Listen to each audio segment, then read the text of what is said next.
بقی مدینے کا قبرستان. ویسے تو یہاں سے قافلہ روٹ نیچے کی طرف سے سیدھا مسجد قباء کی طرف تھا. میں نے گاڑی تھوڑی سی موڑی ہے, ہم 5 منٹ مسجد قباء کے لیے لیٹ ہو جائیں گے, لیکن مسجد نبوی کے قریب بہت ساری ایسی چھوٹی چھوٹی زیارات ہیں جو کہ آپ کی بلڈنگ کے قریب ہے. تو میرا مقصد ہے آپ کو جاتے جاتے ان زیارات کے بارے میں معلومات دیتا چلوں تاکہ جو آپ کی بلڈنگ کے قریب زیارتیں ہیں آپ آسانی سے ان کی زیارتیں کر سکیں.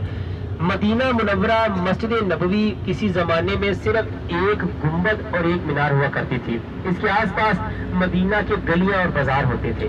جتنی ابھی آپ کو مسجد نبوی ٹوٹل نظر آتی ہے, جتنا مسجد نبوی کا صحن نظر آتا ہے, پہلے کل بستی ہی اتنی ہوا کرتی تھی. صحابہ کرام کے مکانات, مدینے کے بازار سارے اس صحن کے اندر انہوں نے شامل کر لیے ہیں. یعنی مدینے کی اگر کوئی پرانی تاریخ دیکھنا چاہے تو وہ سمجھے مسجد نبوی کے صحن کے اندر پورے مدینہ کی بستی کو لے لیا گیا تھا. اور اس مدینہ کی بستی کے آس پاس اس زمانے میں 2 بڑے میدان تھے, ایک مشرق کی طرف ایک مغرب کی طرف. جو مشرق کی طرف میدان ہے وہ جنت البقیع کا میدان جسے مدینے کا قبرستان کہا جاتا ہے. جو مغرب کی طرف میدان, یہ علاقہ کسی زمانے میں کھلے میدان کی شکل میں ہوا کرتا تھا. یہاں پر ایک بہت بڑا میدان تھا اور اس میدان کو میدان مصلی کہا جاتا ہے. میدان مصلی اس جگہ کو کہا جاتا ہے کہ جہاں پر عبادت کی جائے, جہاں پر نماز پڑھی جائے.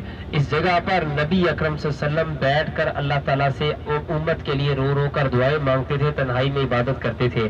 ہمارے نبی مکہ میں ہوتے تھے تو غاروں میں بیٹھ کر عبادت کرتے تھے.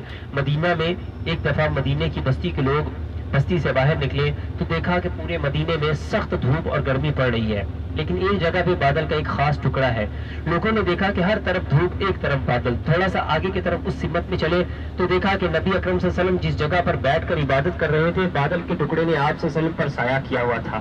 آپ صلی اللہ علیہ وسلم جیسی عبادت سے فارغ ہوئے تو مدینے کے لوگ پاس کے کہنے لگے کہ اللہ کے نبی آپ پر اللہ کی خاص رحمت ہے. مدینہ میں کافی سخت گرمی پڑ رہی ہے, نہ پینے کے لیے پانی ہے نہ فصلوں کے لیے پانی ہے. آپ اللہ کے نبی ہیں, آپ اللہ سے دعا کیجئے کہ اللہ اپنی رحمت کی بارش کو ہم پر نازل فرمائے. جس طرح یہ آپ پر رحمت ہے یہی رحمت پورے مدینہ میں چھا جائے اور مدینہ میں اپنی رحمت کی برسات کرے.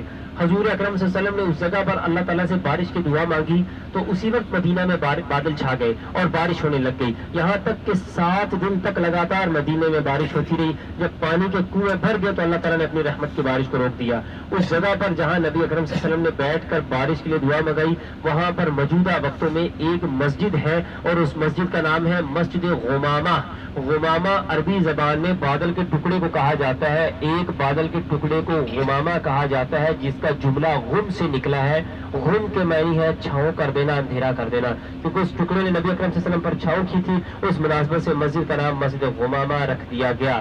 اسی جگہ پر جہاں حضور اکرم صلی اللہ علیہ وسلم نے بارش کے لیے دعا مانگی, کیونکہ ہمارے نبی اکرم صلی اللہ علیہ وسلم کی وہ جگہ جائے مصلی تھی تو آپ صلی اللہ علیہ وسلم مدینہ میں کوئی بڑا اجتماع ہوتا, مدینہ میں عیدین کی نماز ہوتی تو لوگ اس بستی میں آتے اور حضور اکرم صلی اللہ علیہ وسلم نماز پڑھاتے اس میدان میں. جس جگہ پر نبی اکرم صلی اللہ علیہ وسلم نے اپنے وقتوں میں عبادت کی وہاں پر موجودہ وقتوں میں ایک مسجد ہے جس مسجد کا نام مسجد غمامہ ہے. ہمارے نبی کے بعد 4 خلیفہ بنے, حضرت ابو بکر صدیق, حضرت عمر, حضرت عثمان اور حضرت علی رضی اللہ عنہما. یہ چاروں خلیفہ جب اپنے اپنے وقتوں میں خلیفہ بنے, ہر خلیفہ نے حضور کی سنت کو برقرار رکھا. اسی میدان کو اپنے مصلی کے طور پر استعمال کیا جہاں پر انہوں نے عیدین کی نمازیں ادا کی. مدینہ میں بڑے اجتماع یہاں پہ ہوتے تھے, بڑے خطبے یہاں پہ ہوتے تھے, شرعی سزاؤں کا حکم اسی میدان میں دیا جاتا تھا. اس لیے ان چاروں خلفاء کی ایک ایک مسجد یہاں پہ موجود ہے جہاں پر انہوں نے اپنے دور خلافت میں عیدین کی نماز ادا کی اور اپنی عبادت گاہ بنائی. جیسا کہ حضور اکرم صلی اللہ علیہ وسلم کے بعد حضرت ابو بکر صدیق خلیفہ بنے تو انہوں نے حضور اکرم صلی اللہ علیہ وسلم کی جگہ پر کھڑے ہو کر نماز نہیں پڑھائی, عزت اور احترام کے لیے ان سے ایک قدم پیچھے لے لیا. حضرت عمر رضی اللہ تعالیٰ عنہ خلیفہ بنے, انہوں نے حضرت ابو بکر صدیق رضی اللہ تعالیٰ عنہ کا احترام کیا اور ان سے ایک قدم سائڈ پہ لے لیا. اگر آپ یہ دیکھیں سامنے سفید رنگ کا یہ آپ کو صرف ایک گنبد نظر آ رہا ہے کیونکہ یہ مسجد ڈھک چکی ہے آس پاس کی بلڈنگ کی وجہ سے. اس مسجد کا نام مسجد عمر بن خطاب رضی اللہ تعالیٰ عنہ ہے. مسجد عمر بن خطاب رضی اللہ تعالیٰ عنہ, یہاں پر حضرت عمر بن خطاب رضی اللہ تعالیٰ عنہ کا حضرت عمر بن خطاب رضی اللہ تعالیٰ عنہ نے اپنے دور خلافت میں عیدین کی نماز ادا کی تھی اور یہاں پر ان کا جائے مصلی یعنی مصلی کا ان کی جو نماز پڑھنے کی جگہ وہ اس جگہ پر ہوا کرتی تھی, اس لیے ان کے نام کی یہاں پر ایک مسجد بنا دی. کیونکہ آگے گاڑی کو رکنے کی اجازت نہیں تھی اس لیے میں نے تھوڑی سی معلومات پیچھے دی. اب آپ کو چلتے چلتے میں وہ مسجدوں کے بارے میں معلومات حدیث دوں گا.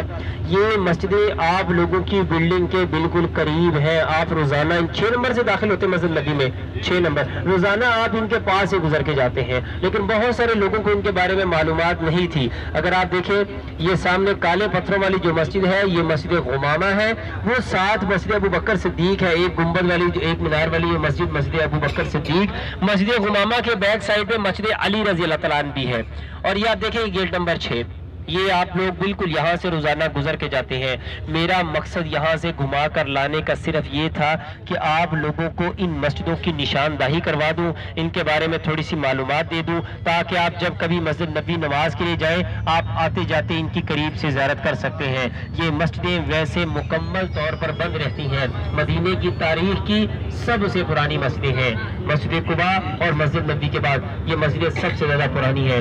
مسجد غمامہ, مسجد علی, مسجد ابو بکر صدیق اور مسجد عمر بن خطاب, مسجد عثمان غنی آپ لوگوں کے ابھی یہ بالکل سامنے ہوگی. یہ گنبد والی جو مسجد ہے یہ مسجد عثمان غنی رضی اللہ تعالیٰ عنہ. اس مسجد کو مسجد ذی النورین بھی کہا جاتا ہے, مسجد ذی النورین, کیونکہ حضرت عثمان غنی رضی اللہ تعالیٰ عنہ کی نکاح میں حضور اکرم صلی اللہ علیہ وسلم کی 2 بیٹیاں تھیں, اس وجہ سے انہیں ذی النورین یعنی 2 نوروں والا کہا جاتا ہے. تو یہ مسجد عثمان غنی, یہ مسجد تھوڑی فاصلے پہ اس لیے ہے کہ حضرت عثمان غنی رضی اللہ تعالیٰ عنہ کے دور میں مدینہ کافی پھیل گیا تھا, کافی ترقی پذیر ہو گیا تھا. ان کو اپنے دور خلافت میں میدان میں اس جگہ پہ عیدین کی نماز کا موقع ملا, تو انہوں نے یہاں پر اپنے وقتوں میں نمازیں ادا کروائی. اس وجہ سے یہاں پر ان کے نام کی ایک مسجد تھوڑی فاصلے پہ آپ کو نظر آتی ہے. باقی وہ مسجد آپ کو قریب قریب نظر آئے گی.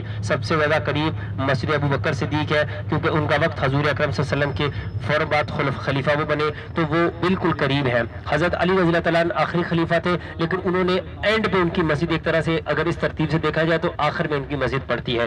یعنی ہر مسجد ایک ترتیب کے ساتھ بنی ہے, جس طرح سا خلفاء الراشدین ترتیب سے خلیفہ بنے اسی ترتیب کے ساتھ یہ مسجد قائم ہوئی. اگر آپ اس علاقے کی طرف غور کریں, یہاں سے ویسے ہمارا روٹ مسجد قباء کی طرف چل پڑا ہے. انشاءاللہ اب یہ بھی 5 منٹ میں مسجد قباء پہنچ جائے گی گاڑی, جہاں پر تمام حاجی جا کے نفل ادا کریں گے. چلتے چلتے رستے میں کچھ اور جو معلوماتی چیزیں آتی جا رہی ہیں میں آپ کو اس کے بارے میں معلومات دیتا چلوں. یہ مسجد بلال ہے.